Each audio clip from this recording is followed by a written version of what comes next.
Columbo. Excellent. Very good. Is that the great Columbo? No, just Lieutenant.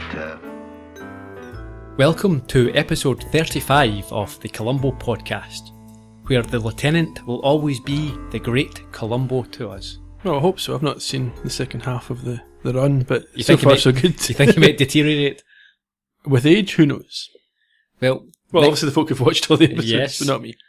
and I presume that you understand that next week might not be the high point. I'm looking forward to a great season finale, maybe a cliffhanger. You think? Some kind of arc. You think this might top all previous episodes in terms of quality? I've heard bad things, but I think we can make a good podcast from it. Well, I think so. It'll be interesting actually to have your take on it. I mean, Yeah. your views, I'd imagine, have been slightly clouded by what you've heard. You've tried to avoid it, but it's unavoidable. Remember, folks, Ian hasn't seen any of these episodes, so watch out for the spoilers. Yeah, I'd be appreciated.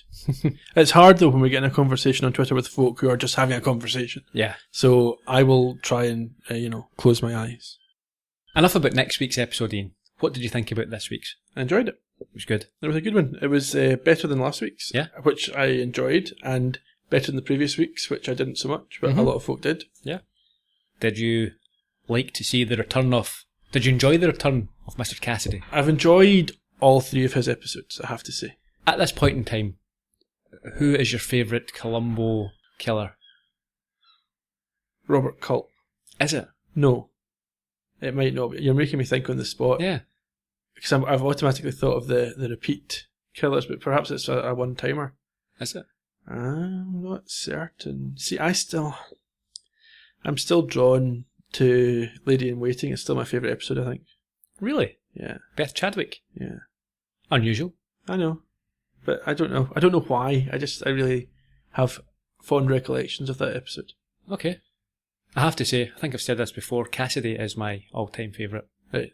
For this episode or for the collected works? Collected works. I just think he's... I just love watching him. I did enjoy his Riley Greenleaf. Yeah. I thought that was a strong one. And Ken Franklin. You can't criticise Ken Franklin. No. Ken was brilliant. That set the standard, didn't it? It Right did. out the gate. I'd love to have a whiskey, a bourbon with him. Yeah. Or a gin, actually. Yeah. Even a glass of wine. bit Spend late some now. time. Yeah, it is a bit late now. So yeah, I mean, we've discussed Jack Cassidy previously. Not much more we're going to say on with regards to him. But This is his final appearance. it's his final appearance, and unfortunately, he died about 6 months after the broadcast of this episode. It's a shame. It's a shame. Far too... Soon. Yep, he left us far too soon. Anyhow, on a brighter note, We've got an episode to talk about. we do have an episode to talk about. And as we do every week, Ian, we'll start with your summary.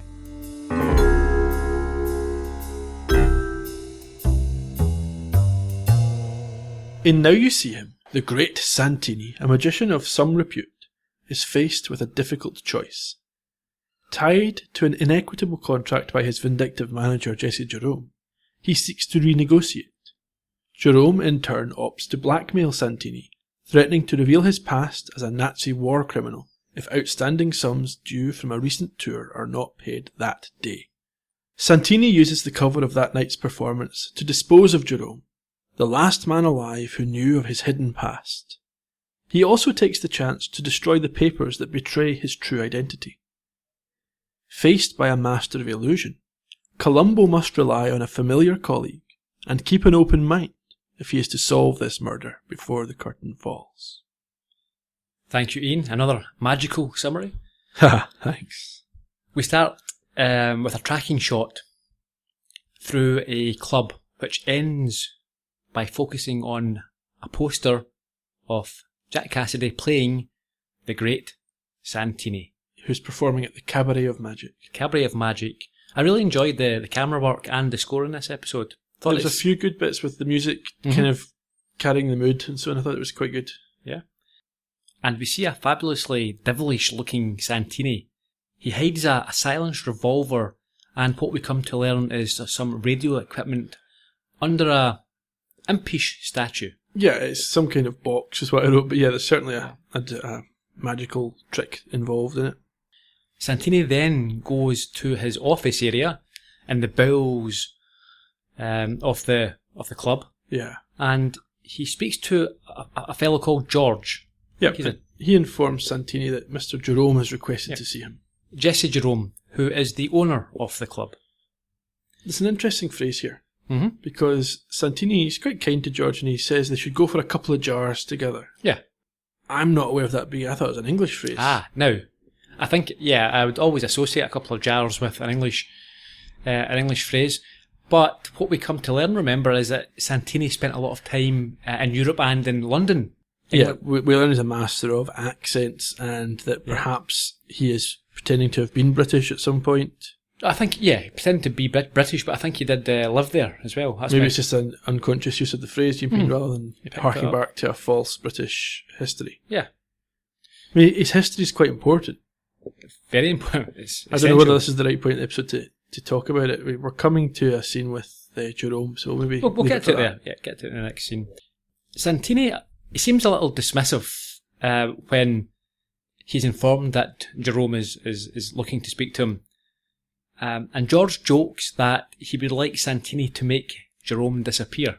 And he agrees that it would be beneficial. I think Santini knows exactly why Jerome wants to speak to him. Yes, I think he does. He knows that he's not paid the full sum that was due under their contract. Okay, so we'll get to that. He heads up to Jerome's office. He hears Harry complaining to Jerome about resources. Yes. What was his name? Harry Stanford?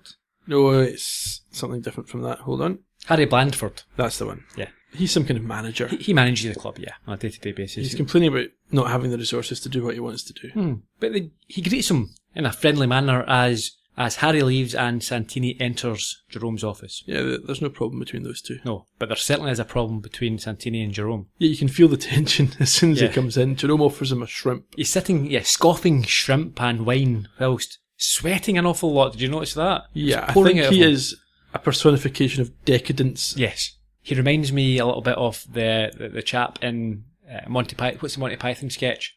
Where he's sitting eating massive amounts and he's given one more mint and it explodes. I can't remember which one of them that is, but it's...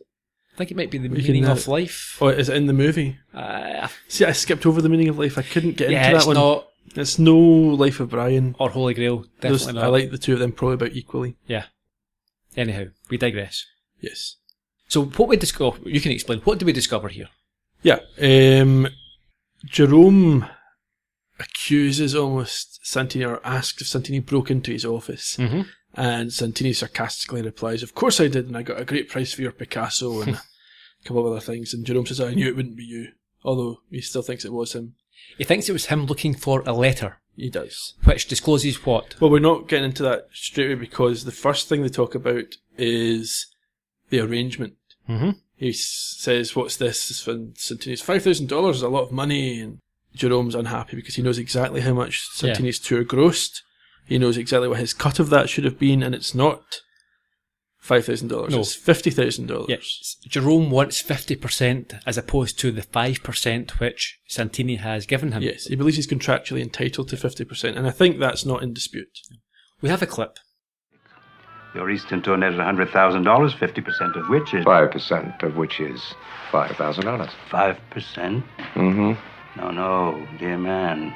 We've been over this before. Jerome, I'm bored with you bleeding me. I'm afraid we're going to have to make a change in our little arrangement. There are no changes. Sergeant Merla. You see how the very mention of that name renders you completely helpless. You keep forgetting that I know who you are and where you came from. I was 21. I was merely a boy. No one in the SS was merely a boy, Merla.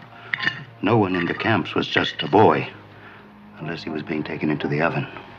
Don't misunderstand me. If you push me, I will tell. The newspapers, the immigration service, the Israelis. Yes, the Israelis. Oh, how they'd love to get their hands on you. Yeah, it's blackmail, is what it is. Yeah, it's a very unsavoury situation we have here. It's one of these episodes where everyone's a bad guy. There's not really a good guy out of these two. No. I'm not saying I accept that Santini is a war criminal in any way. There's no evidence presented of that. He was in the German army. That doesn't automatically mean that he was a war criminal. Yeah, I think it's implied that he was. Well, it's implied by Jerome that he was. But I don't think Santini concedes that. He says he was just a boy. I think he maybe feels he wasn't involved in any decision making. I disagree with you on that. Okay. My reading of it is that he was. That was a half-hearted excuse, but I think, I tend to believe that he was. Okay. Well, I don't think it matters too much either way in the context of the episode. Mm-hmm. Either Jerome is a horrific person for threatening to blackmail this man, or he's a horrific person for letting this man go by without reporting him in the first place. Yeah, without a doubt, Jerome is a diabolical man. He is, if Santini is guilty, or if he does believe that Santini is guilty, it is his moral duty to report him in the first place. Yeah. So rather than to profit from him. To make some cash from him is despicable. Absolutely. Yeah. And I think he's, I don't think there's going to be any much dispute. He's an unsympathetic victim. Oh, yeah. He's not the first unsympathetic victim we've had either, but he is a particularly unsympathetic victim. Yeah. It's a very risky situation to place yourself into. If you believe that this guy is a war criminal, someone who has overseen the slaughter and been involved in the slaughter and the murder of, the massacre of millions of people, to put yourself in a position where you're making a threat to him, not the wisest or the smartest place. Which is why I got the feeling he didn't genuinely believe he was a threat. But anyway, like we say, either way round, it's two guys who are doing things that are not done. No. He makes it clear that if he doesn't get the money that he's after, he's going to expose him. He then does a Nazi salute as he leaves, which I thought was quite... He yells Heil Hitler as well. It's for the type of show this is. That's provocative. Yeah, very.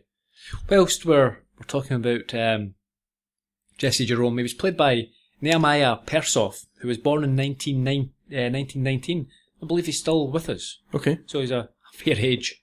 The name of Nehemiah suggests he perhaps himself is an Israeli gentleman or a Jewish gentleman. I think he was born in Palestine. There you go. So that's an interesting aspect if we assume that also is true of the character. Mm-hmm. Yes. He is known for roles in Some Like It Hot with Marilyn Monroe, An American Tail. The animation, the Fievel. Yeah. There are no cats in America. Yeah. Don't get that stuck in my head now, Ian.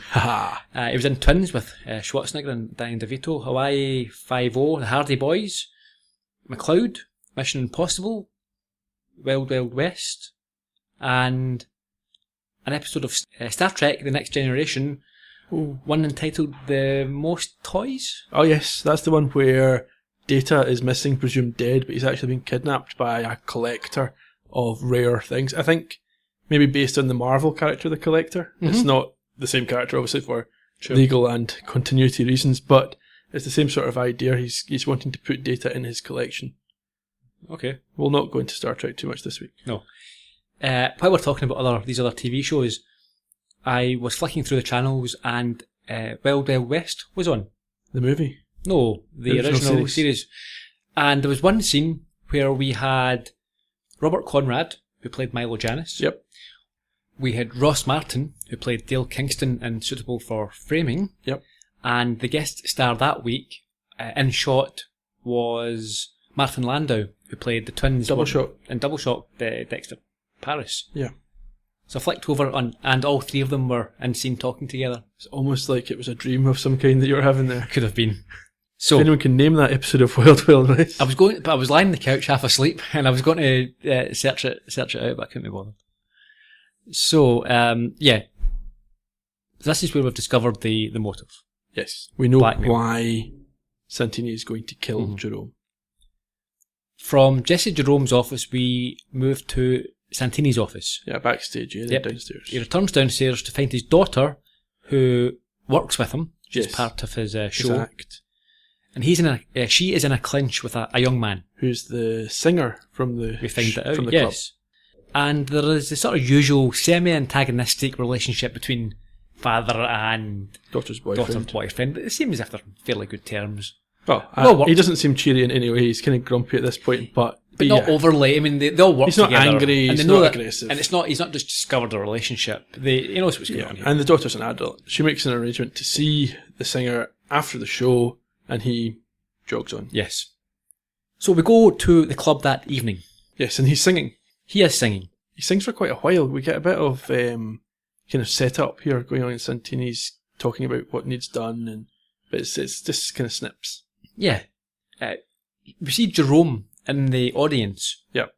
The place is now busy. It's the crowd, the audience are there with an expectation for the show. A member of staff gives Jerome the takings from the door in a cash box. Yeah, he's going to head upstairs to count his pennies. Mm-hmm. He goes up and he locks the door, which is important. Santini then appears in his magician's garb. Before we talk about that, should we questioned a lot of the Mexican stereotypes or possible stereotypes last week. Should we question the Jewish man who locks himself in a room to count his money and is obsessed with profit over turning in a war criminal? No. Do we think that's possibly a thing that was being done here? I don't think so. I don't think there's any issue with the Jewish character here. I think he's been used because they wanted to have the whole Nazi, ex-Nazi as contrast. They wanted to use that as the motive. Okay. And so he's not a stereotype. The Jewish person? Yeah. No, I think he's just, he is Jewish because the bad guy's a Nazi, okay. Ex-Nazi. And he's just the boss and he's going up to I mean, you may be right. I would tend to think you're reading more into it. Okay. I certainly didn't think that. But if you want to voice an opinion here? Well, I think I voiced it there, that sure. There are some similarities in terms of... Do you believe that, or are you just asking the question? I think that if someone wanted to say this was lazy writing, to have the Jewish guy as being greedy and money hungry, I think it would be hard for the writers to defend the way they've written it, even if it wasn't intentionally done that way. Okay. And I think quite a lot of these stereotypes are not done maliciously. Yeah. I think it's maybe just almost a subconscious thing. In fairness, now I was thinking specifically about him going up to count his money. Yeah, but you've also got the fact he's exploiting the war criminal. When I think about that, then, yeah, you may be right. There may be a little bit of, not malicious, but lazy writing going on there. Yeah, I think you have a point, in fairness. Anyway, Santini comes on to start his act. He performs some tricks in It's an extended sequence, because it's not the shortest of episodes. No. But a lot of it is just Santini's act, both on this occasion and on a later occasion. Yes. So he does these tricks with the crowd, and then he goes on stage to perform his main act. How did you feel the sleight of hand tricks came across on camera? Not very well. Some of them were shakier than others, weren't they? Yeah. I don't think... Now, I'm no magician. I'm not really into it, other than occasional, TV shows. I used to be more into watching it. I don't really enjoy it that much, to be honest. Okay. However, even I believe, looking at it, I think if you were a magician, you'd be thinking, that's pretty shoddy. There's one late on when he pulls a handkerchief of some kind from Columbo's pocket. Mm-hmm. You can quite clearly see him stuffing it in there. Yeah. And Columbo's amazed. Yeah. I don't think... although, on the other hand, Jack Cassidy perhaps was not a practiced magician, so he was just doing the best he could do. That's what I was going to say.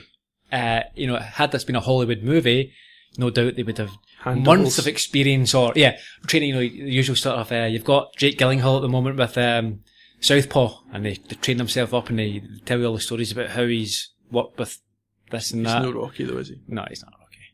Not seen this movie actually, quite fancy seeing it. Yeah, I was looking forward to it till there's some dodgy reviews out there. Yeah, but IMDb scores pretty high. Okay, we'll go. I think it's about 8.6 or something. Yeah, anyway. So, we see there are a couple of the scene moves between the club and upstairs in Jerome's office, where he is at a typewriter. Yes, he's not counting his money at all. He has not been paid his $45,000, so now he is going to report Mueller or Santini to the authorities. So what we discover later on, we can mention it just now, is that he has been tipped off by someone else who has been able to identify Santini as this Nazi. So he has this letter apparently proving who Santini is, and he is about to type up a letter discussing the enclosed information. There's an important point here, because if we assume he is right that Santini did break in looking for this letter, This is why Santini has had to push it to the point of him being reported to the authorities, so that he can kill Jerome while the letter is available for destruction. Yes. He knows he can't find it, so he needs Jerome to take it from where it was and put it somewhere that Santini can get it. As Jerome is at the typewriter, we see Santini enter a sealed cube. This is part of his illusion. And it's to be placed in a container of water.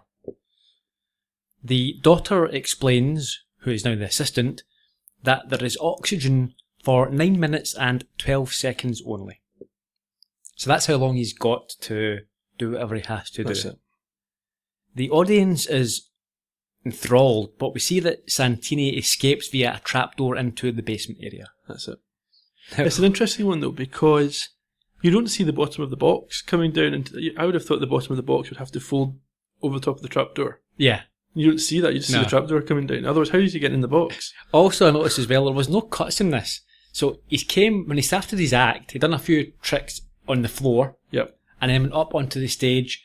He's only worked for about 3 minutes. Yes. You know, he's away, he's going to have a brandy and he's meant to get away into through the trapdoor into his office where he has a smoke and a brandy, and then reappears. This is the big finale. Big finale. So he's actually worked for about 5 minutes. Easy money. He's on every night. You can't, expect him to do a 1 hour show every night. Yeah, you can. I think at Vegas that's what these guys do. I don't think they do 3 or 4 minutes and then go for a fag and a drink. Who knows? Anyhow. So, Santini is now in the basement and he retrieves the gun and the radio devices that we had seen him previously hide. And he makes a costume change, which I initially thought was part of his act, but was not. No. It was, in fact, it harkens back to Troubled Waters. And also, which we mentioned earlier, and the one we always get mixed up, Dangerous Game, Most Crucial Match, Robert Culp. Yep, with the ice cream van. Yep. Now, this is even more chancy. So what he does is he dresses like a waiter in the club. He does. He puts on a wig and a moustache. However, anyone who's paid any attention would see who it was. That's it. Massively chancy. He could get caught here no problem. Someone could recognise him. At one point he's walking with a tray over his face. That's not at all suspicious. No. So this is really, really chancy. But anyway, that's what he does. He places a microphone into his lapel flower. He does. And he rigs a speaker in his office along with a lava-type lamp which is moving in order to indicate that there's someone in his office. Yes. We don't really see it, but he must also rig up a microphone there and a speaker at his end so he can hear what the other person's going to say. Yes. But we don't really see that happen. Don't. He moves through the kitchen, as you said, with his tray at his head, and unnoticed into... He could almost be whistling, nothing to see here. He goes to Jerome's office. He does. And you can't get in the door. No. But we see a waiter bring him to his office his nightly brandy. And this is where Santini uses the radio device and he communicates with him via the mic and speaker. And he instructs him to leave the brandy on the table outside the door. That's it. And they play a little game. And apparently they play a game every night. Yes, this is not a very impressive trick. I like this trick. I immediately knew what had happened. It was obvious to me that had he said a different number, he would be asked to pick up a different object. So he plays this trick, and what's going to happen is if the waiter wins or beats Santini, you can come in for a tip. Yep, and if not, then he loses. Now, if you're a waiter and you're playing the great Santini, and you know how these tricks work, you know you're never going to win. It's a trick. Yeah.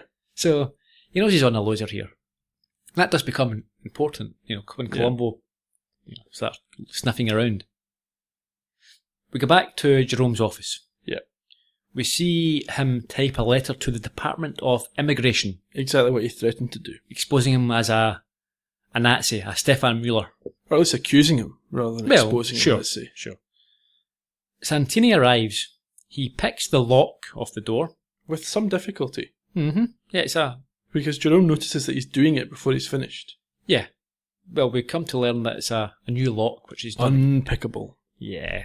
And the same way the Titanic was unsinkable. It was. People make claims. That was a fact. Sort of. Ish.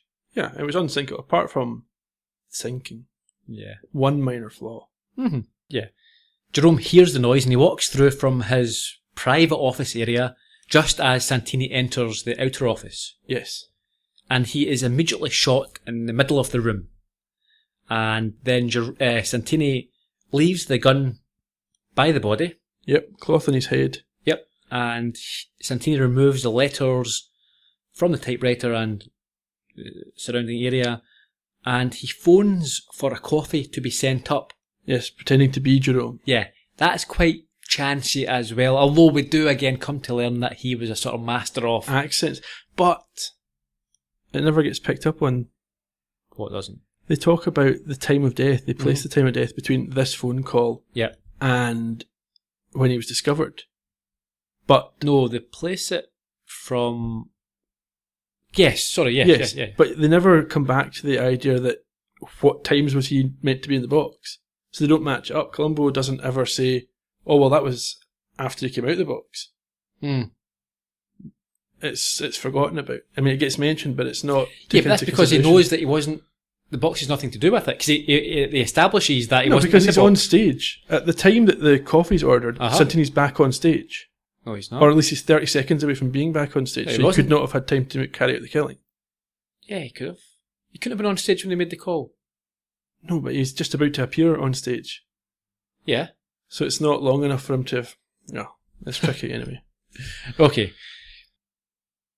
From the office, we go to the lounge area. The box is raised from the water as the audience look on in anticipation, and it's opened to reveal not the great Santini inside, but his assistant stroke daughter. Yes, and where she was standing, The she masked removes her man. mask and it's him. Yeah. As the audience applaud, we see a waiter inform Harry of the murder. He looks distressed. We're now back at the Cabaret Club, the exterior. We're about to have a classic Columbo moment, I believe. We are. He arrives and explain the classic moment. He is wearing a new coat. Now, what's your thoughts on that? Stylish. I mean on that being a prop of this episode. Did you enjoy it? Did you think it was worth doing? No, it seemed to me, we've talked about this previously in season 5. They're doing these little fan service things, and they're playing on things that have happened before.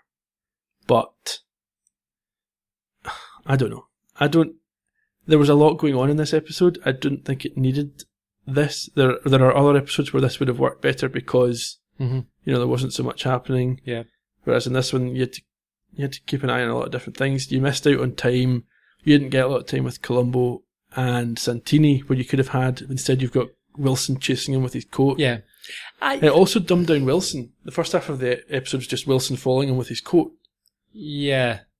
I must admit I like it. What I would say is that I think that it would have worked better perhaps in an end of season or a first of season episode. Yes, it seemed a bit random. Yeah. Also, Wilson showing up seemed a bit random as well. Yeah, it's never explained because where has Wilson been all these other times? Yeah.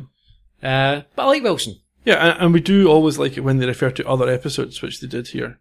Like Columbo talks about having worked with him before. Yeah. Which he never does with Bruce Kirby. No. Because Bruce Kirby's more of a regular, so... Well, he wasn't originally. No, that's true. But it's Columbo's arrival, and we've got the new coat, which he's not massively comfortable wearing, is he? No. Yeah. He shows up and someone says, something's different about you. Yeah. Had a haircut. Wilson's excited. It's a great honour to be working with Columbo again, which is more or less what he said the first time. Yeah. Well, you would be. He's a legend. He is. On the force. We've spoke about Wilson before. He's played by, was played by Bob Dishy. Yeah, I liked him a lot, if I recall correctly, in his first appearance. I liked the character. I thought he would make a good partner. But this episode, he comes on. Second half of the episode, I think he's good. First half of the episode, like I said, he's chasing Columbo with his coat. He's saying stupid things. He isn't... What I thought would be really nice would be if he demonstrated he'd learned from that first one with Columbo, and he had some good insights and it maybe helped. Yeah. That would have been a better use of that character, I think, in this episode. Well, you may be, or you may not be surprised to discover that this was his second and his last appearance in Columbo. Yeah. In the first episode that he was in, he was called Fred Wilson, and it's been changed to John Wilson for some reason. He could be maybe using his middle name, and he's changed when his dad died or something like that. The production crew forgot what his name was and just gave him a new name. Check the DVD. Looked up IMDb. Yeah. So Wilson is there. He is ensuring, as he did the first time, that everything is apparently being done by the book. and explaining to another cop that Columbo himself is very thorough. Yes, he's done this most ridiculous thing of locking 150 people in the auditorium. Yeah. And Columbo doesn't want to speak to any of them. He doesn't want to shake Wilson's hand, as he says it's full of grease from his chicken dinner, which he has with him. He's got a bag of KFC type food. Yeah, some kind of chicken nuggety thing. Yeah. Wilson compliments Columbo on his new birthday present, the jacket. Coat, yeah. And then he IDs the body for Columbo's benefit, tells him who he is. That's it, which is always good exposition to get. Mm-hmm. And Columbo notices that the back of the body is damp. Yes, and that'll come up again. So we go from there to Santini's office. Okay. And we see, I thought this was a bit odd as well, we see Santini burn the letters that he had taken from... He gets disturbed while he's doing it. Yeah, there was no need to do that. You know, you're setting a little fire in your room. You must expect that after a murder's been committed that there's every likelihood that someone, if not the police, will be chapping on your door. Yeah. And if you're burning letters... Smell of burning. Yeah, all you need to do is stick those in your pocket. You're not being searched for letters. They're not looking for anything like that. No, there was any letters. Precisely. Do that. Take it away. Go home with it and do what you want. But I suppose it's for our benefit. We have to see that he has destroyed them. Yeah. I suppose. And he's disturbed, as you say, just as he's sort of finished burning them. He lights up a cigarette to sort of try and camouflage, conceal the... Yeah, was that a cigarette? It looked like a very small cigar, cigarillo type thing. Yeah, a cigarette like a Panatel or something like that. I'm not sure what they're called, but yeah. Certainly looked a little bit more... I think it's quite classy, but isn't it? With Ken Franklin's... He wouldn't smoke a normal fag there. He's got a little bit of style for back in the day. You know, he's just out of prison for his second murder, so he's going to be... No wonder he's got a new identity. He is told anyway by... It's Harry that interrupts him, and he's told that the cops want everyone upstairs at this point. We're back to Jerome's office. Columbo's got a problem. Which is? The position of the body doesn't fit with the narrative of the killing. That's true. But beforehand, Wilson explains that, as we briefly mentioned, he talks about the 10-minute time frame for the killing. And Columbo's also puzzled that Jerome was shot in the chest, but... He's fallen on his back, far away from the door. Yes. So Columbo goes through 3 scenarios, which are obviously the only possible things that could have happened. Yeah. It's a little bit... Columbo does do this sometimes. He kind of generalises and then rules things out.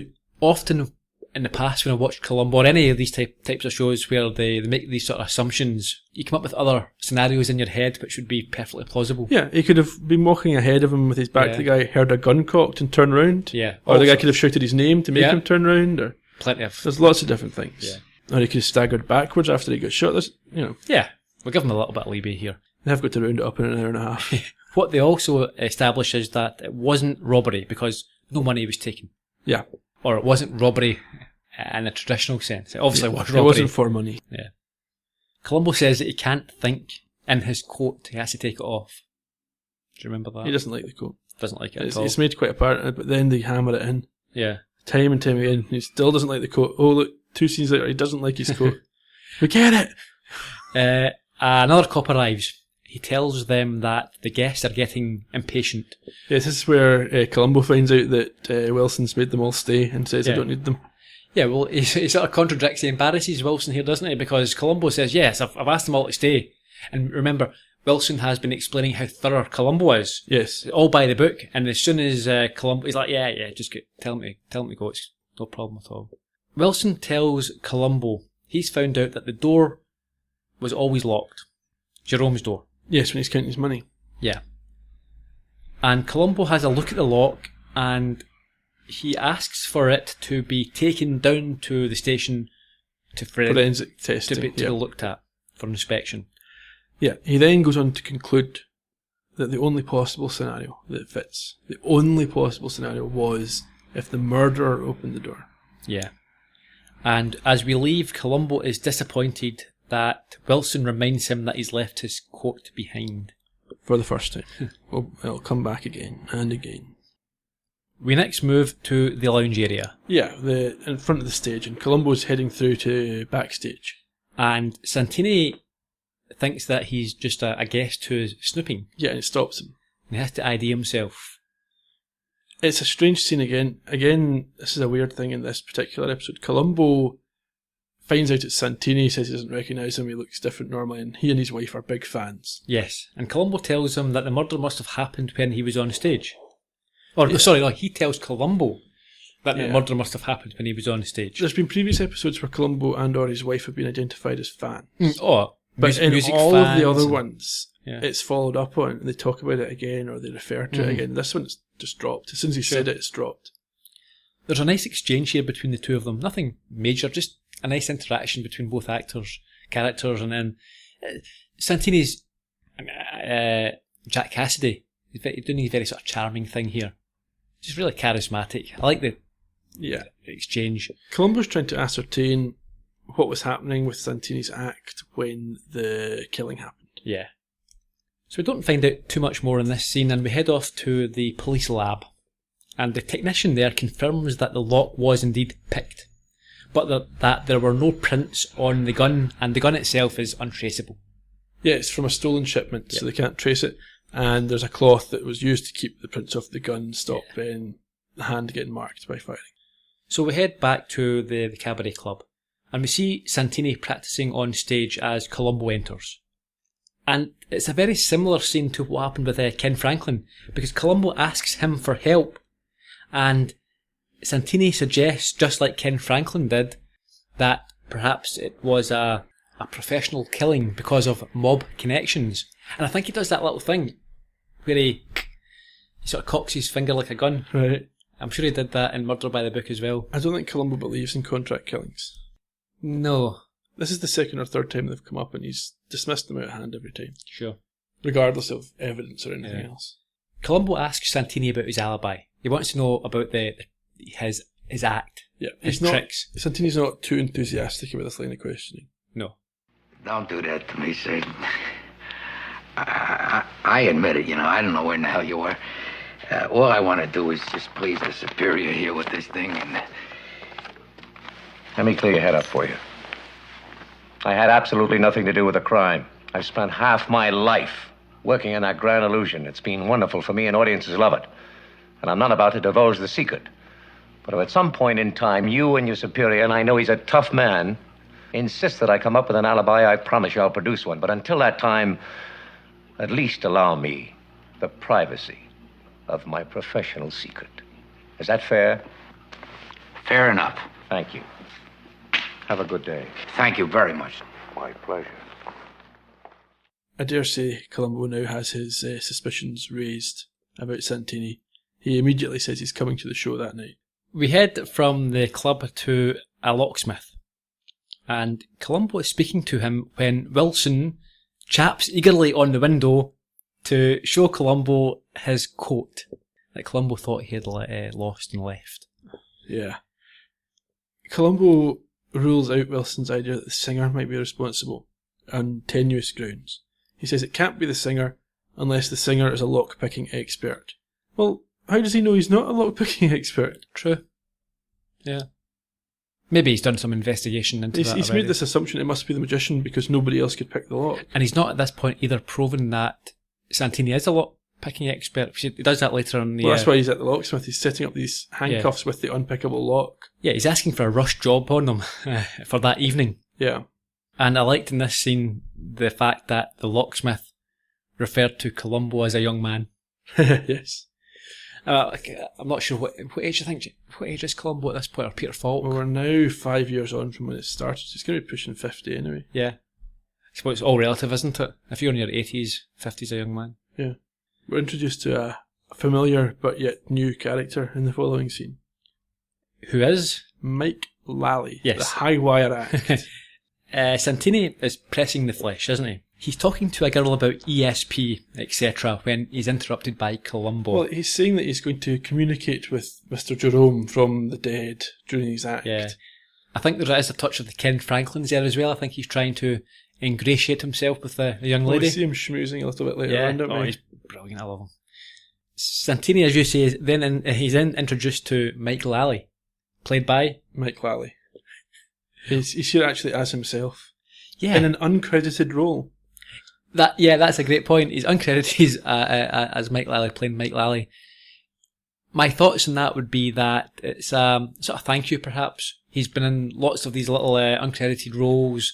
It seems to be an minor episode parts. for that. You've got Wilson coming back, who's a popular character. You've got the change of jacket, that's a fan thing. You've got Mike Lally, who's a fan favourite. Mm-hmm. Okay. Yeah, I enjoyed it. No harm in it. Yeah, there's no reason why they couldn't have called him something different, but... Yeah, and give him a credit as well. Yeah. We'll not get too snooty about it, it's fine. Columbo asks Santini to do something about his table. She's not happy. That's unlike Columbo. Normally, he puts up with whatever he's given. Well, Columbo's got a plan. He has got a plan. But yeah, he asks for a better table because his current table is in another room. Yes. And Santini makes sure he gets the guest of honour table. They also didn't have a guest of honour that night. No. Santini begins his act. And he then requests a volunteer. And I was a bit cringy at this point. You know, well, Columbo's really enthusiastic. Contrast that with Double Shot. The TV show, When he had the cookery show and he had to be literally pried out of his seat. Yes, but this one, he's hands straight up in the air and he walks towards the stage. Yeah, and Santini tries to pick somebody else and Columbo's not having it. No. I thought it was quite fun, but I was wincing a little bit at the brass neck of it. It was a little bit cringy. Columbo's got his challenge for Santini. Yes. Well, he assists Santini with his act first. Yes. And then before he leaves the stage, he announces to the audience. Yeah. Again, I was cringing at that. It's like, you shouldn't really be doing this. This very shy, retiring man who shuns the limelight is announcing to a audience, which we know from the previous evening about 150 people. Yeah. Although, maybe that includes kitchen staff, but anyway. But here's the thing as well. Now, again, just within the sort of constraints of the episode, it works. I know why they're doing it. But, I know a couple of locksmiths. Yep. And there are plenty of master locksmiths. But that doesn't mean if you're not prepared and someone puts a handcuffs, on you, that you can easily escape. Yeah. You would need something to pick the lock with, which presumably he doesn't have. And even a master locksmith isn't someone who gets out of handcuffs in that position. You need your tools. It's a strange thing that is not evidence of anything. No.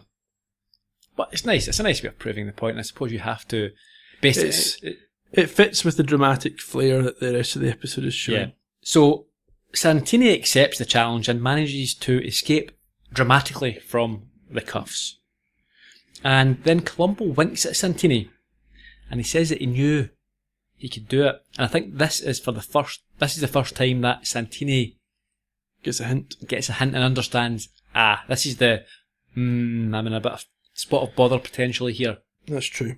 It's time for the water tank trick. Yep. And Columbo learns from the barman that this trick happens at the same time each night, like clockwork, but he doesn't check what the time is or compare it to the time that they heard the day before, which would not match. No, but he starts timing it. How long is he out the box for? Does he have time to do it? But you see, the problem is, and like I said before, when the call is made for the coffee, we know that Jerome, or we don't because it's a fake, but the timeline is Jerome is alive at the point he makes that call. And the killer appears on stage 30 seconds later. The only way he's able to do that is because Jerome's already dead. If Jerome was still alive, there wouldn't be time to kill him and then get back onto the stage. Okay. Which is why I think it doesn't quite match up and they don't really get that quite right. Okay. Because they never reveal that it was Santini that made the call. Because Columbo doesn't seem to think it's important. Okay. We go backstage. And Wilson believes... He's quite naive here, isn't he?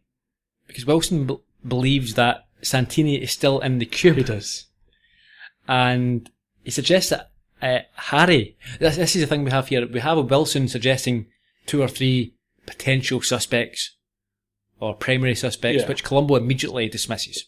So his first one is that he thinks it's Harry, as he now owns all of the club. Now, in fairness to Wilson... Motive? This guy should definitely be... He manages a magic club. You must assume that he has picked up some skills. Yeah.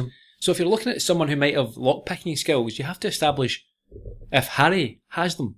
Because, he does now. He's a sort of business partner or the person who is going to gain an awful lot. But there are eyewitnesses presumably placing him in the kitchen or on the floor at the time of the killing. In fact, we saw him getting spoken to and informed. But what we should have had is Columbo or Wilson getting that information, establishing that there was an eyewitness, because he should be... We never see that. We never see alternative suspects ruled out. No. We just assume it's done. We get into the kitchen, and Harry mistakes Columbo for a waiter from an agency. This is a clue itself, isn't it? Yeah. And he tells Columbo that there is a storage area below the stage. Now, before we move on, did you recognise the actor who played Harry Blandford? I did not. You didn't? No. Very familiar face. Been in lots of movies and also TV over Okay. the years. Robert Loggia. Okay. He was born in 1930. Most famous probably for Scarface. Not seen that. Very good movie. He was also in Big. He was in Big with Tom I've Hanks. seen Big, yep. Okay, the store owner who plays Okay, yeah. With the piano. with the piano on the ground, yeah? Yeah. That was the store owner, the company was boss. That's him. I couldn't draw his face. I wouldn't recognise him. Okay. Have you not seen Over the Top with Sylvester Stallone, the arm No. wrestling movie? No. Ah, that's a good movie. I've seen all the other arm wrestling movies. Then Kojak, Rockford Fellows. He was in Starsky and Hutch. He was also in Murder, She Wrote, one of my favourite episodes, which I mentioned before. Death Cast a Spell, where he... Is that the crossover with Angela Lansbury and Bewitched? No. That's the one where he played alongside Jose Ferrer. Oh, from Mind Over Mayhem. Yes, and in the Murder, She Wrote episode, Jose Ferrer played a hypnotist, a sort of stage hypnotist. So okay. similar theme there. There you go. Where do we go from the kitchen? We go to Santini's office. Okay.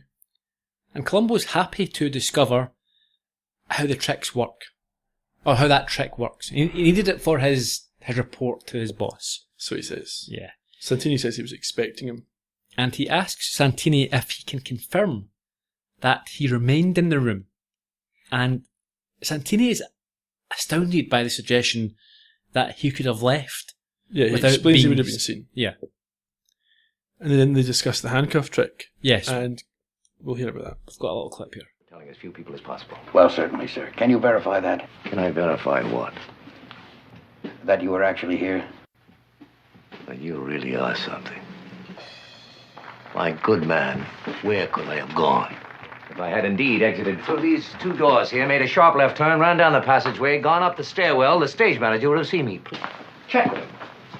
My alternative was to go out these doors, up that stairwell, which would have led me directly into the kitchen, where at least a dozen people would have been aware of my presence. Well, that certainly makes sense, sir. Thank you. Listen, I gotta hand it to you about those handcuffs. You sure got them off fast. Whew. We all have our particular talents, Lieutenant. Mine happens to be illusion, and yours, I suspect, is reality, and a rather grim one at that. Well, you cleared up one thing. You know that lock was supposed to be pick-proof? You showed it wasn't, at least not for a man of your ability. Whew. Oh, any lock could be picked, Lieutenant, if you know how. And that's obviously critical information. And Columbo's hinted at it there as well. He said you cleared up one thing. Yes.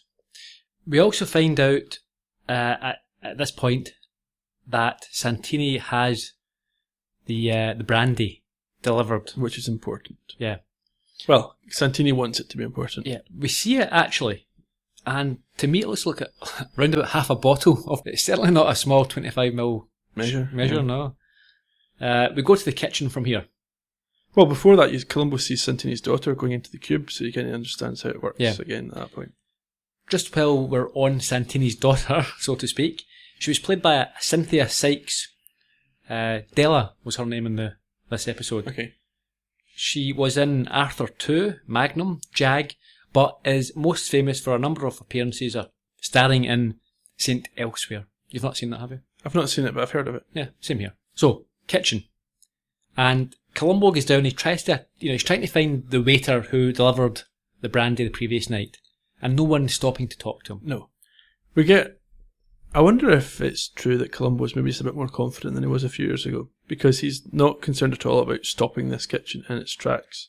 I think he's always been like that. We've seen a number of examples of when he applies the pressure. Yeah, and I think you're probably right, because I think sometimes he just uses this bashfulness to his own benefit. Oh yeah, if he thinks he needs something done or it's not happening how he would like it, Yeah. he'll use. He certainly isn't going to be patient on this occasion anyway. No, what does he do? He just yells, police matter, everyone stop. Yeah. He wants to find out who took Santini his brandy the previous evening, and he finds out it was Thackeray. Yes. So he chats to Thackeray. He pulls him aside. They have a conversation about the number game. The number game from the previous evening. He explains that he saw movement inside the room. But he didn't actually see him. No. He saw him moving around, and he heard his voice from inside the room. Yes, well, he only heard his voice. That's all he can confirm. Yeah. And Harry admits that he would not notice an agency staff employee in the kitchen. Well, Columbo's obviously trying to come up with a plan or a scenario that made sense for how Santini could have committed the murder. Columbo knows how it's been done now. He knows who's done it and how it's been done. Well, he thinks he does, but he's got a few more pieces to put in place. Yeah. We go to a magic shop. Well, before that, there's a good quote at the end of that scene. Because Harry says he wouldn't know if there was a 10 pen. Yeah. It happens all the time. He wouldn't pick him out, and he asks why Columbo wants to know. And Columbo says, I'm trying to explain something that is not explainable. Yeah. I quite like that. Yeah. And you get a little musical bit where like we talked earlier about the score. Mm-hmm. This is one of the better bits. It's a nice little segue into the magic store. Yeah, it was nice.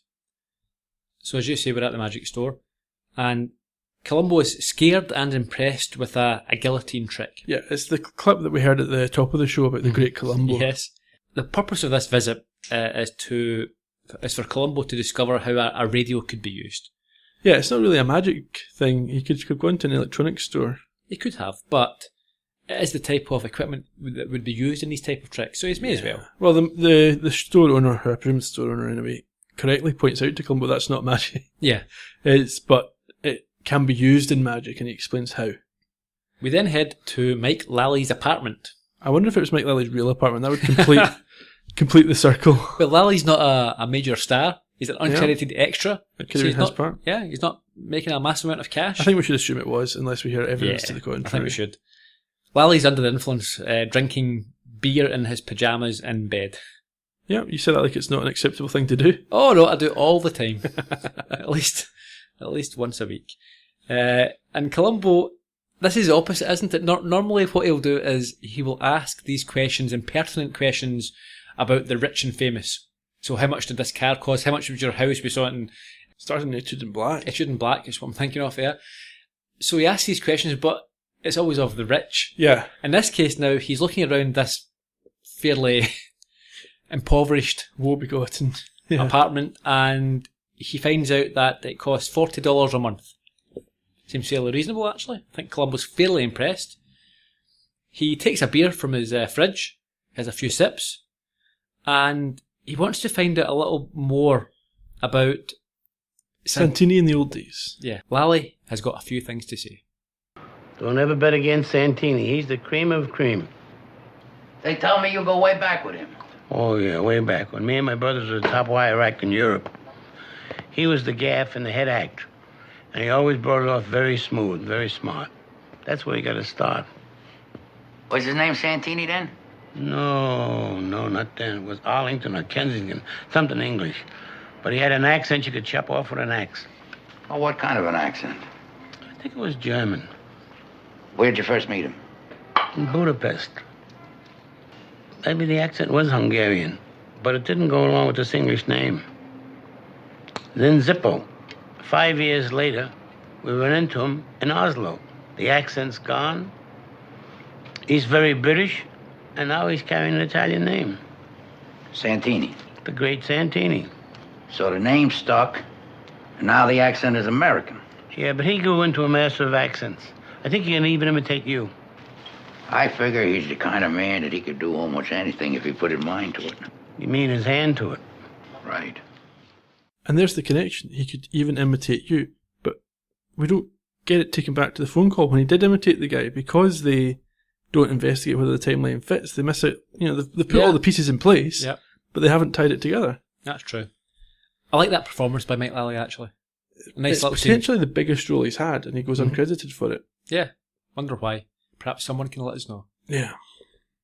And Columbo, before the scene ends, he finds out a little bit more about what he owns. He owns a hot plate, etc., and he has to share a bathroom with a shower on the third floor. Yeah. But Columbo, I think, still seems it's a fairly reasonable deal at $40 per month. I think he's considering moving into the building. I think he is, yeah. Well, he's living on his own anyway, isn't he?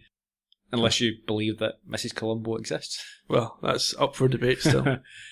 We go to a restaurant next, and we have The great Santini, we have... I miss McCarthy. We have Jack Cassidy in his element here. This is the environment where he performs best, isn't it? He knows all the food, he knows the drink, he is wooing a young lady, as you rightly say, a miss. Yeah, definitely some schmooze going on. And he wants to take her away as a travelling companion. It's very smooth. Very, very smooth. Columbo arrives with the dog in the car, and he leaves his coat with him. And what does he say? If anyone tries to steal it, just let them. Ignore them. Ignore any thieves. It's interesting that he leaves dog there with the windows down when we've seen him escape previously. Yeah. On a couple of occasions. Mm-hmm. Maybe he's better trained now. Maybe. I like the fact that we can assume that Mrs. Columbo doesn't like dog. Yeah. I think we have to assume that, yeah. If she exists. If she exists. Well, exactly. Another piece of supporting evidence. You can't leave him at home with Mrs. Columbo because she doesn't exist. Santini is disappointed to see Columbo enter. But Columbo wants to know what his birth name is. He's trying to dig down on this. He discusses what he spoke to Lally about. He wants to know about Santini's origin.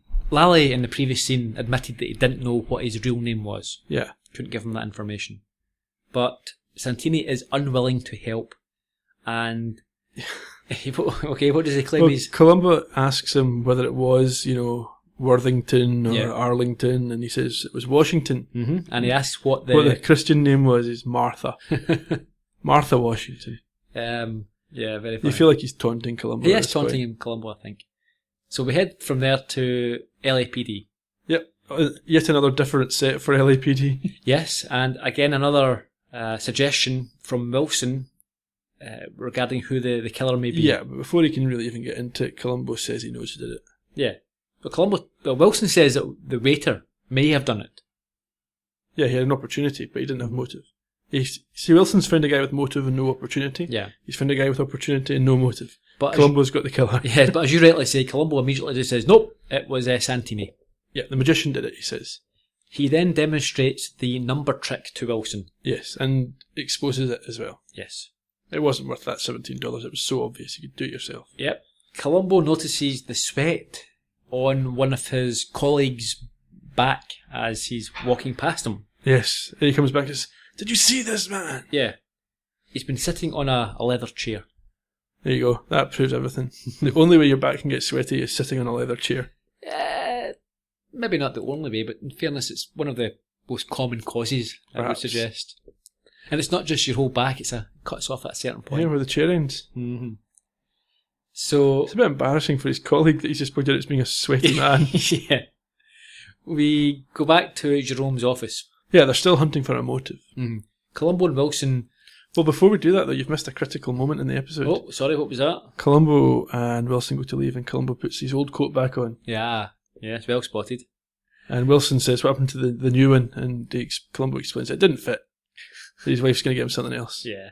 So we're off to Jerome's office. Yeah, Wilson and Columbo together. Yeah, the chair that Jerome was sitting in. Well, they're following up that lead that Columbo just got in the police station with the sweaty back man. They're trying to find out what's going on. They're trying to figure out what Jerome was doing at the time. This all seemed a little bit contrived to me. It's a strange one. There's lots of other ways they could have done this. Yeah. They also don't have a record of how far up his back he was sweaty, but yet they rule out the high back leather chair. But they also assume that whatever he was doing when he was killed must have been the reason for the murder. Yeah. The chances of that are minuscule. Yeah. You kill someone for whatever reason, you don't... Yeah, you would think all they would have to do here is throw in a line about, it's a long shot, but let's see. Yeah. Every time when I watch this episode, that's what I think. No, they've just assumed. Yeah, that started right from the beginning when Columbo came in. Santini just wanders in. He does. As well. He states his unhappiness at the constant police procedure that's taking place around the... Yeah, this scene for me is the highlight of Wilson in his whole Columbo run. Yeah. The double team here that Columbo and Wilson put on Santini is perfect. It's great. And actually I like the line before that from Santini. He asks how long he and Dr. Watson will be poking around for. Yes. So, explain this little, what happens here. Essentially, Columbo sets up Wilson with some killer lines. He talks about the trick. that was exposed, and at this point, Santini is led to believe that he's not in the clear. Do you have a suspect? Yes, You do. we do. But we don't have a motive for you. Oh. I am the suspect. How interesting. Well, finding a motive should be a piece of cake for a couple of clever men like you. And I promise you I will not disappear before your very eyes when you come to arrest me. So this is the moment. Yeah. The challenge is there. They know what each other are thinking, and we can finally see them square off, but we don't really get it. I think that might be my favourite scene in the episode. This one or the final one, yeah. So Wilson suggests that Jerome might have been typing, but Columbo doesn't agree at first because he thinks there was no sign of... Well, this is it. Columbo rules out things that he's never ruled out in any previous episode. There's no paper on the typewriter, so he can't have been typing. Yeah. That's not how Columbo would normally look at this. No. scene. He inspects the typewriter and Wilson explains that it uses a ball, not a carriage. It's a modern one, so this is Wilson's forte, modern technology. And Wilson shows off fantastically. He places a piece of paper in and he types out a Yeah, paragraph. touch typing. Yes, and he's fast, very fast. And Columbo's very impressed with that. I'm not convinced that he was actually typing what they say he was. Probably Looking at not. his hands, I think he was just mashing the keyboard. Yeah, but it's a nice scene, and Yeah. this is something becomes an epiphany here. For Well, they Columbo. say that the typewriter has a carbon ribbon, but they don't clarify that it can store data. It's not clarified to the audience at this No. point. But that's the kind of thought that you're left with. Oh, I wonder, does that retain previous information? We head off back to the sort of cabaret. Outside of the cabaret club, Santini pulls up in what I think was a Rolls Royce. He's been summoned by the police and he's been asked to report to Jerome's office. Yeah, he's told by Harry that Columbo has Danny Green, who's the boyfriend, the singer, upstairs. Something is about to break on the murder, and Santini appears very nervous. And he's also quite dismissive of Santini here. You can see that there's something not quite right in that exchange, I think. So he walks upstairs and he overhears Columbo explain his motive and saying that he can prove it. Yeah, it's immediately apparent that Columbo's not going to be in that room. Santini doesn't enter the door. He returns, he tries to creep downstairs but is prevented from leaving by a uniformed cop. Yes. And he heads to the stage area from which Columbo appears. With a letter. Santini's all like, oh, how could you possibly have done that? Yeah. He's just done the same trick himself 2 days earlier. Yeah, sure. So he was using the same radio trick as he did himself, and he explains that. Yeah, and Columbo's done a much more basic one because he doesn't have to hear Santini, he just has to broadcast. Although he has to know when Santini's there. Yeah. But he knows that because he was downstairs and heard him going up. Yeah.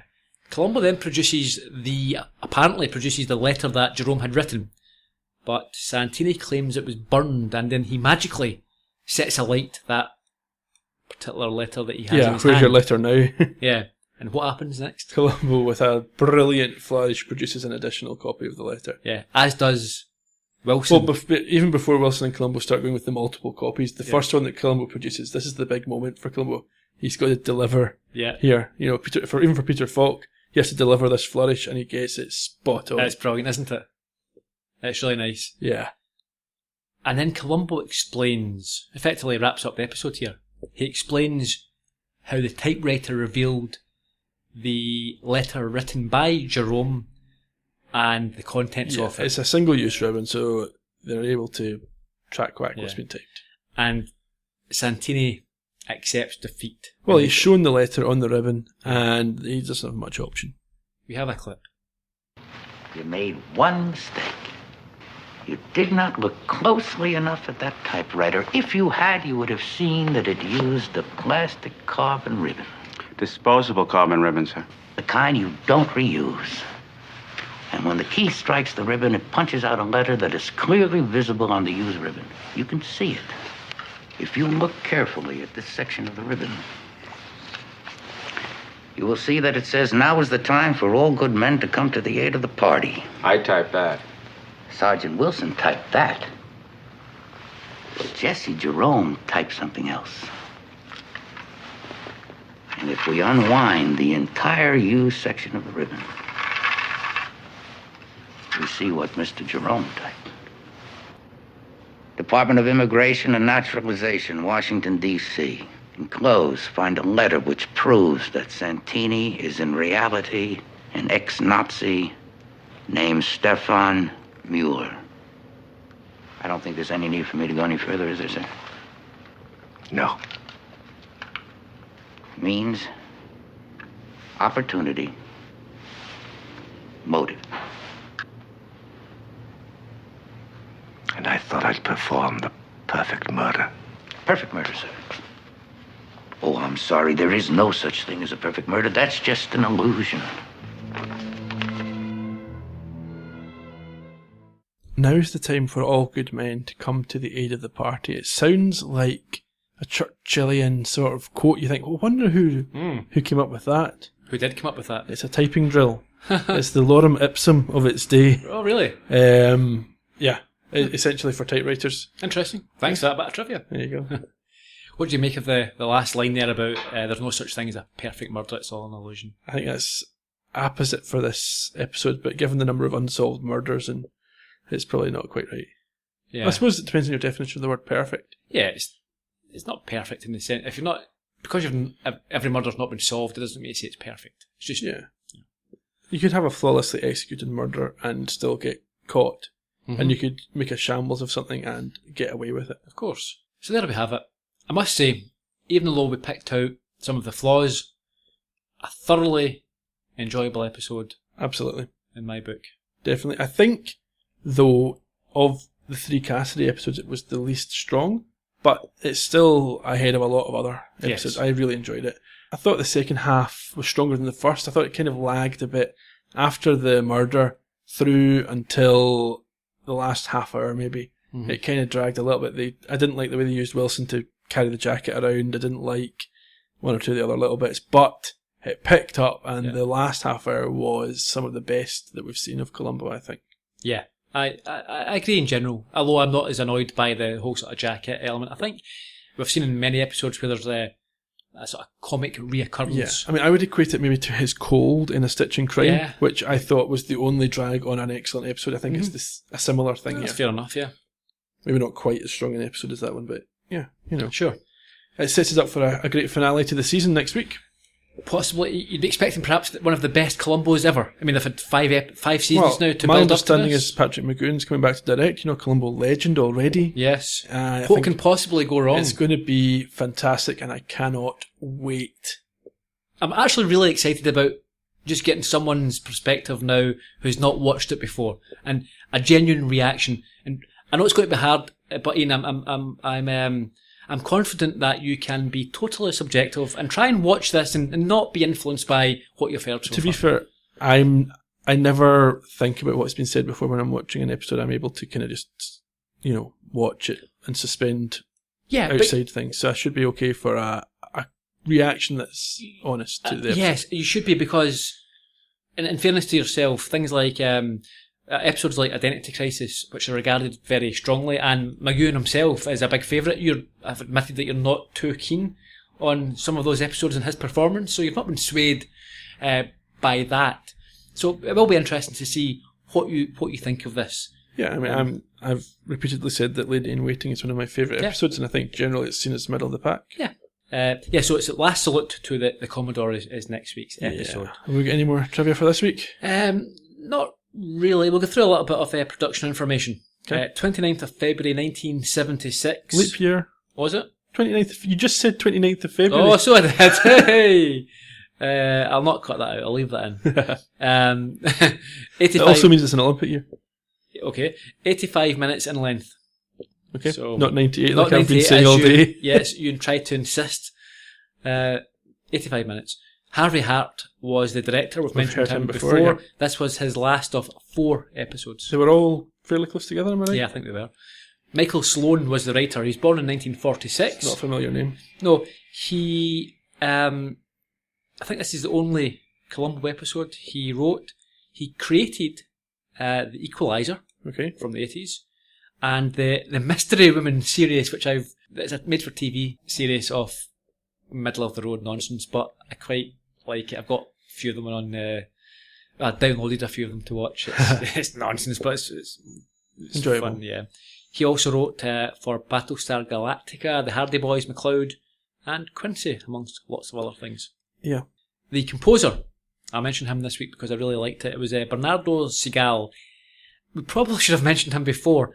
This is his 8th of 10 Columbo episodes, which ranged from Negative Reaction in 1974 to Fade Into Murder in 1976. So it's all in this tight period. I wonder, did he score them all individually, or is it just that his music is used again? Not sure. I would need to... I think individually would be my guess. Yeah. But I'm not sure. I'm not going to listen to all the soundtracks side by side to figure it out, but if anyone knows off the top of their head, let us know. One little piece of trivia. This was actually filmed at the Magic Castle in LA. Now, the Magic Castle is effectively a magician's nightclub. Okay. Lots of the top stars, top magicians in America will perform there and be members of it. So that would have been familiar to audiences, maybe? Yes, it would be. I think it's I'm not sure if you can. The public can go there. There's a restaurant and bar. Well, it'll be a cabaret club as well. Yeah. So you can go there. So it's very famous. In fact, Neil Patrick Harris. Okay. Well-known actor. Doogie Howser, MD, and How I Met Your Mother. Yep. He's a magician himself. I'm not sure if you know that. I know he's got a stage musical. Yeah, but he's he was a magician. A musician. No, a magician. Magician. Okay, yeah. Did not know that. Yep. And he, in fact, is the current president of the board of directors of the Magic Castle. Oh, there you go. Yeah. Is it home to the Magic Circle? I don't think so. Different things. Okay. But there we go. So, episode review. Yeah. Next week we get the season review, so we'll not give away too much. No. Motive.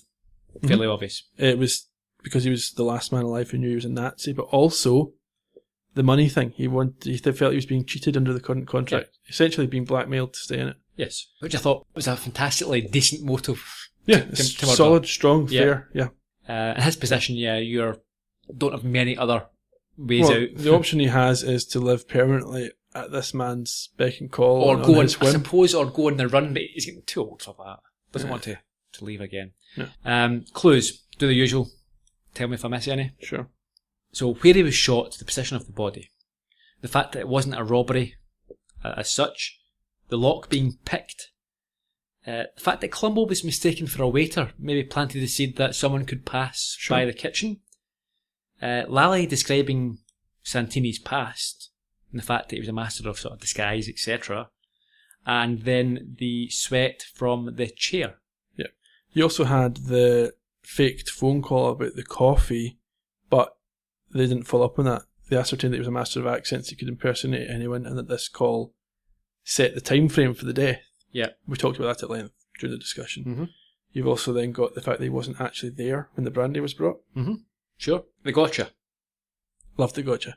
Yep. Typewriter. The letter was there. Yeah, but also the whole setup with playing his own trick against him. We've seen this before. The performance of the gotcha. Yeah. We've seen this before. Suitable for framing when he dramatically pulls out the gloved hands. I was thinking more about Milo Janis and when he puts the faked phone call through to him. Yeah, similar. It's like you use the killer's trick against him.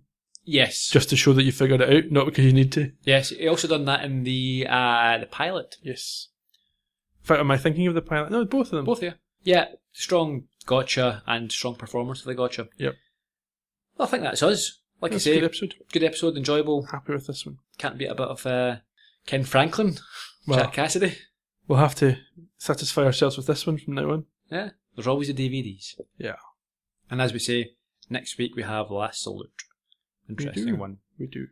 Something to look forward to. Yeah, I think we'll leave it there. Ian, all we'll say is the usual. Thank you very much to everyone who listens, who downloads, who rates reviews, and maybe highlight gets in touch. iTunes reviews, ratings, very much appreciated, please. Even if you don't use the podcast app or iTunes to listen, if you could go in there with your Apple ID, leave us a wee 5-star rating if you think we deserve it. Yeah, even if perhaps you don't even have an iPhone or an iPhone yourself, but maybe your partner or your mother, your father or sons or daughters do, you could ask them just to give us a little 5 stars. It makes a big difference. It's not just because we're vain and like to see lots of 5-star reviews. Although we are vain and like to see We are vain vain and do like to see 5-star reviews, but it does help more people find the show, and the more people that find the show, the better it does, the more sustainable it is going forward, and we then don't have concerns about keeping on going to the finish line. Oh, we'll be doing that anyway. We will, but please don't discourage the people. Chip in on ColumboPodcast.com. There's great chat on all the episodes. Find one that you really like or come to the most recent one. You know, we generally get between 30 and 70 comments each week, so there's a good conversation going about the episodes. Come join in. Also Twitter. We're there at Columbo Podcast. You can ask us questions or get involved in conversations there as well, and we love to hear from everybody, whether it's good or bad feedback. We can learn from all of it, and we'll see you next week. And bye-bye. Cheerio.